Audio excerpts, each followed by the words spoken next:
लगभग समय काफ़ी कम था। इस कम समय में जितने सवाल सदन के पटल पर रखे उनके जवाब तो आए, लेकिन सारे जवाबों से संतुष्ट नहीं है।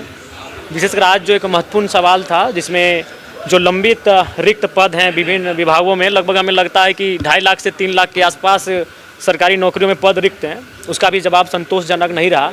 उसके बाद प्राइवेट कंपनियां जो नौकरियों में 75% आरक्षण का जो मामला विगत 1 सालों से कोर्ट में लंबित है, उसका भी जो उत्तर आया वो भी संतोषजनक नहीं था। तो वही मैंने उनसे कहा कि भाई जब भी कोई गंभीर विषय पर सरकार से उत्तर मांगा जाए तो आप विचाराधीन है, प्रक्रियाधीन है, अपरिहार्य कारणों से स्थगित है, लंबित है, आखिर कब तक ऐसे गोल मटोल जवाब देते रहेंगे? इन्हीं जवाबों से, गोल मटोल जवाबों से न्यायालय में है। तो आज 2002 से हम 2025 में आ गए, हमने 2.5 दशकों के समय तय कर लिया, उसके बाद भी अगर जनहित के मुद्दों का हम समाधान नहीं कर पाए, जनहित की मांगों का हम समाधान नहीं कर पाए, तो बहुत ही दुर्भाग्य का विषय है। लाखों के पैसे बर्बाद हो रहे हैं जो खर्च हो रहे हैं सदन चलाने के। देखिए, अगर बिल्कुल आप तो देख ही रहे हैं जो सवाल के उत्तर आ रहे हैं, जिस प्रकार से मंत्रीगण जवाब दे रहे हैं, जिस प्रकार से विभागों का उत्तर आ रहा है, तो उससे हमें लगता है कि महज औपचारिक ही हो रही है। अब देखते हैं इस बार जो भी सवाल आए हैं, जो भी मांग विधायकों ने किया है, चाहे शून्यकाल की सूचना के माध्यम से हो, ध्यान आकर्षण की सूचना के माध्यम से हो,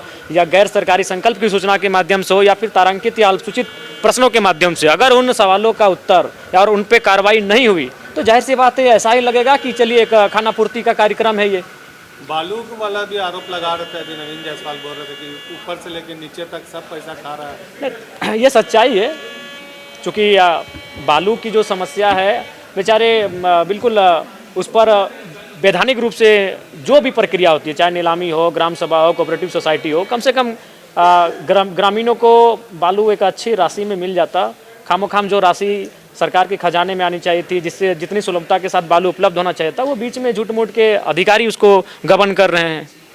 आरोप लगा रहे हैं मंत्री जी से पैसा लगाने के लिए पैसा देना पड़ रहा है, फिर भी काम नहीं हो रहा है। कॉल रिकॉर्डिंग जो बाबूलाल मरांडी जिसका दावा कर रहे हैं कथित कॉल का, न उस पर अभी हमने संज्ञान नहीं लिया है, उसके बाद ही हम चर्चा करेंगे, पहले हम जान लेंगे क्या विषय है। अच्छा, जयराम जी आपने जो कहा कि सवाल के जवाब नहीं मिलते हैं, तो ये सिर्फ जयराम जी के साथ हो रहा है? नहीं, तो सभी के साथ है। नहीं, आपने अभी देखा कि सत्ता पक्ष की बोकारो विधायक का जो उत्तर जब उनको मिला तो उन्होंने कहा कि हमने साल भर पहले ही इस प्रकार का सवाल किया था और आज साल भर के बाद भी कॉपी पेस्ट जवाब मिला है।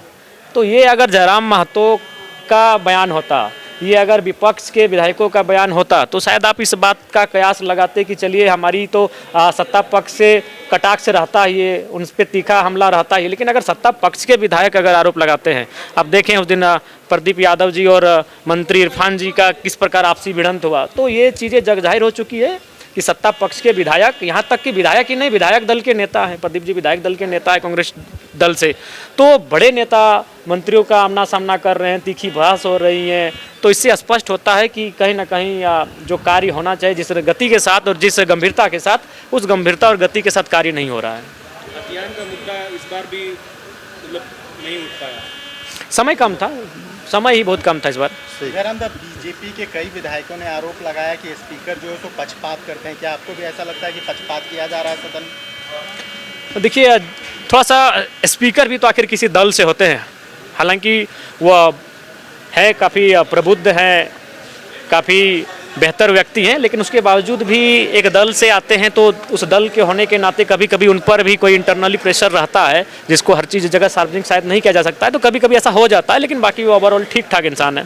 जयराम, एक सवाल कि जितने भी सवाल किए जाए बीजेपी विधायकों से या फिर कांग्रेस जेएमएम के विधायकों से, राज्य से जुड़े हुए जो नेता हैं, राज्य में सत्ताधारी हैं, वो केंद्र पे आरोप मढ़ देते हैं, केंद्र पर बीजेपी जो है वो राज्य पे आरोप मढ़ देती है। तो आखिर जनता के सवालों का जवाब किस माध्यम से जनता तक पहुंच पाएगा? देखिए, जनता के सवालों का माध्यम तो यही था, लेकिन एक दूसरे पे दोषारोपण जो कर रहे हैं ये कतई उचित नहीं है, और बिल्कुल उन्हें दोषारोपण करने के बजाय अपने अपने कार्यों का मूल्यांकन करना चाहिए कि राज्य का अंश क्या है, केंद्र का अंश क्या है। अगर केंद्र के अंश में किसी प्रकार की बाधा उत्पन्न हो रही है तो राज्य में जो केंद्र के उत्तराधिकारी बैठे हैं उनका कर्तव्य बनता है कि उस पर बातचीत करके कार्य को संपादित किया जाए, और राज्य अंश पर जो राज्य के मुखिया हैं उनके नेतृत्व में जो उनकी टीम मंडली है उनका कर्तव्य बनता है कि उस कार्य का निष्पादन किया जाए। आपने अभी जो सवाल किया था मुआवजे की राशि को डबल करने की, और सुधीर सोनी ने जो जवाब दिया उससे कितने संतुष्ट हैं? नहीं, बिल्कुल संतुष्ट नहीं है। इसीलिए हमने तो कहा कि अंत में कि अगर ऐसा नहीं अगर कोई विचार है तो आप अगला जो कैबिनेट का बैठक हो उसमें प्रस्ताव रखिए। चूंकि सुदीप सोनू जी जिस क्षेत्र से आते हैं वो पारसनाथ पहाड़ी का इलाका है, वो मेरे उस पार के, मैं इस पार का हूँ, तो वो तो भली भांति जानते हैं कि हाथियों का जब आतंक होता है तो किस प्रकार से होता है, किस प्रकार से तांडव करते हैं, गाँव से गुजरते हैं, किस प्रकार से तोड़फोड़ करते हुए गुजरते हैं। तो आज के दौर में जो राशि उपलब्ध कराई जा रही है वो पर्याप्त नहीं है, इसलिए मैंने कहा उसे दोगुनी किया जाए। सर आपका सरकार के साथ साथ आपका भी विधायकी का 1 साल हो गया है, तो डुमरी के जो समस्याएं हैं उसको आप कहाँ तक अभी तक पहुँचा पाए और आगे क्या एक संदेश देना चाहेंगे कि आप कर पा रहे हैं कि नहीं अपने क्षेत्र का काम? जी, संतोषजनक है। आप ये नहीं कह सकते हैं कि हमने 100% कार्य को कर दिया, लेकिन संतोषजनक कार्य हुए हैं और आगे भी होंगे।